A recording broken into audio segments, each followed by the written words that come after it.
Пензионерите бараат поголема грижа од државата. Ова преку нивниот сојуз тие го истакнале на денешната седница на Социјалниот совет, потенцирајќи дека има многу отворени прашања кои чекаат на решавање. Покачување на оној лимит, односно висина на пензијата до која пензионерите се ослободени од болничка партиципација и верувам наскоро дека тие ќе бидат израдувани.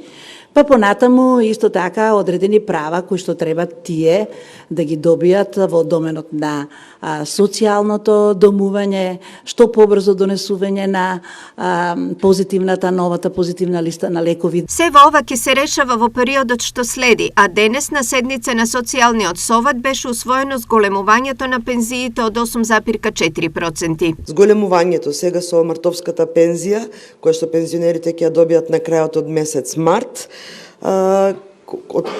некаде 27 март ќе започне исплатата на пензиите, ќе биде зголемена, односно согласена за 8,4% и со тоа просечната пензија од 17.666 денари се зголемува на 19.150. Новото зголемување е направено согласно новата методологија според која пензиите се усогласуваат по втор пат. Со оваа методологија, која што ја усвоивме минатата година, за покачување на пензиите 2 пати во годината, веќе пензионерите нема да бидат предмет на политички кампањи, на произволни одлуки на поединци, институции, политички партии или влади, туку независно од тоа, покачувањето на пензиите ќе се прави 2 пати годишно, усогласено со трошоците за живот и порастот на просечната плата. Годинава освен ова, мартовско усогласување на пензиите ќе следи уште едно во септември, усогласено со трошоците за живот и порастот на просечната плата.